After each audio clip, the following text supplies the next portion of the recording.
So today we're mourning the passing of probably one of the most important Western writers of the 20th century, Larry McMurtry. Now, to cover all these creations would take too long of a podcast. But today we're going to do the podcast on, I think, what is his most important work. No disrespect to the Brokeback Mountain fans. Of course, it has to be Lonesome Dove. Now, Lonesome Dove completely changed the Western genre of my generation, which people born in the 60s and 70s. We went through many great big screen movies and TV westerns, but by the 1980s it kind of wore out a little bit, and the miniseries version of these horse westerns, or what we call going west westerns, that kind of faded out, and we probably thought it was never coming back. Now, Lonesome Dove, again, for the 5 people out there who don't know what it is, it's an American epic western adventure miniseries that was directed by the great Simon Wincher.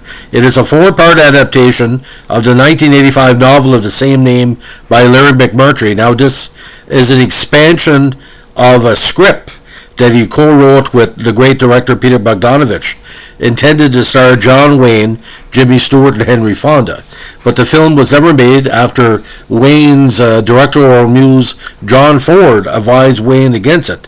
Now, the eventual television miniseries won numerous awards and was considered the rebirth of the great miniseries that we still enjoy today. It starred Oscar winner Robert Duvall and the great Tommy Lee Jones. Now, this was originally broadcast by CBS from February 5th to 8, 1989, drawing a huge viewing audience. Now, they're saying that 26 million people watched the series. I think it's more than that. It had numbers comparable to Roots. Now, the miniseries had unusually high numbers for Western at the time because a lot of people thought it was a failed genre. Now, by the show's end, again, he had earned huge ratings and virtually revamped the entire 1990 television season. It was a favorite with audiences and critics, including we in the media, and again, at the 89 Emmy Awards, it had 18 nominations and 7 wins, including one for Windsor, and Lonesome Dove also won 2 Golden Globes for Best Miniseries and Best Actor in a Miniseries by Robert Duvall. Now, Ward Remembrance won a very good miniseries, but not as good as Lonesome Dove. What was great about Lonesome Dove, it felt like a Zane Grey Western, combined with a John Wayne Western, combined with like Gunsmoke and Bonanza, all the good about what, not say family westerns, but westerns that had a lot of tales to tell. Now, the plot of the series, and there's been numerous Lonesome Dove sequels since then, deals with Captain Augustus Gus McRae and Captain Woodrow F. Call, who are 2 famous former Texas Rangers. They run a livery in the small, dusty Texas town of Lonesome Dove along the Rio Grande. Now, Gus is an upbeat womanizer, but he's twice a winner, and Cal is a strict, stoic workaholic. Now, working with them are Joshua Dietz, a black tracker and scout from his Ranger days, P.I. Parker, another former Ranger who works hard but isn't very bright, and Bolivar, a retired Mexican bandit who is their cook. Also living them is Newt Dobbs, a 17-year-old whose mother was a prostitute named Maggie, and his father may be any man at the ranch, save for Gus, who secretly knows who Newt's true father is. Now, they decide to go west to Montana on a cattle drive, and all type of Western tropes occur. It would take too long to go over the various plot points of the series, but again, there's love, there's betrayal, there's Mexican bandits, there's Indians, there's all kind of things, the plots you can put together. People die, people survive, and the supporting cast is just tremendous. Not only Robert Duvall and Tommy Lee Jones in the leads, you got Danny Glover, Diane Lane, Robert Urich, Frederick Forrest, great performance as Blue Duck, D.B. Sweeney, Ricky Schroeder as Newt Dobbs, Angelica Houston, Chris Cooper, Glenn Headley, Barry Corbin, William Sanderson, Steve Buscemi actually as well, and Nino Shamasco, and a whole bunch of strong supporting characters.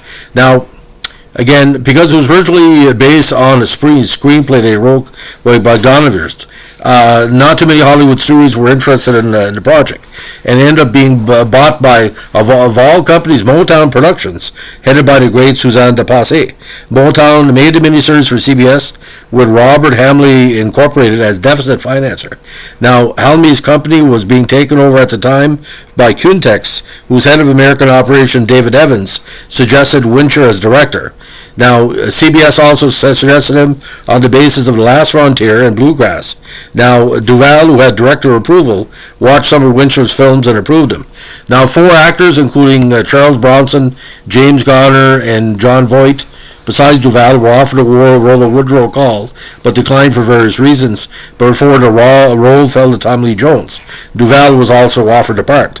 Now, Garner said he was originally set to play one of the lead roles, but had to drop out due to ill health. Now, Duvall turned down the part of Call on the grounds he had already played that type of character and asked to play Gus.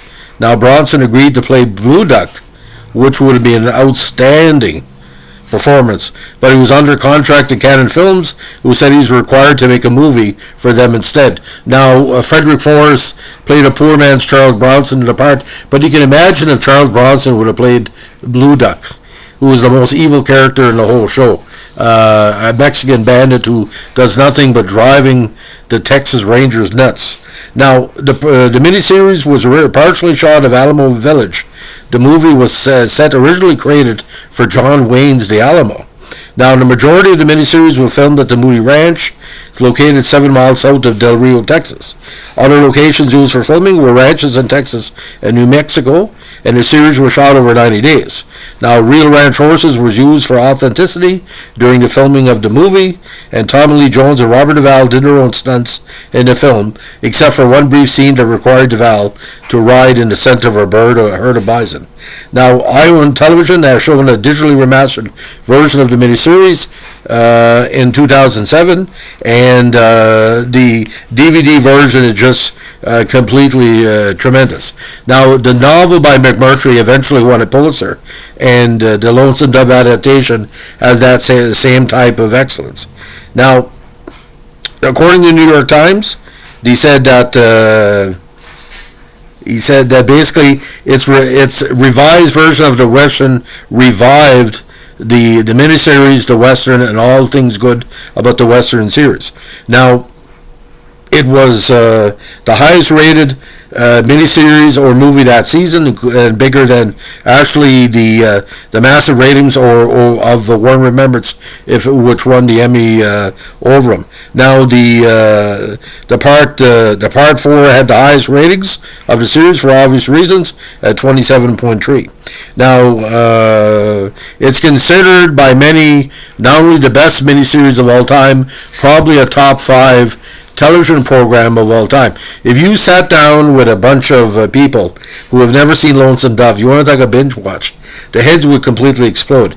You get somebody that's into westerns, let's say the old-fashioned 1870 to 1890 version, it would be tremendous.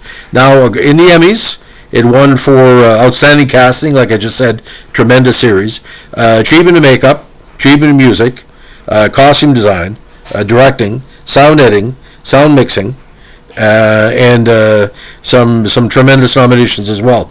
The Globes, again, best miniseries and best performance by an actor in a miniseries.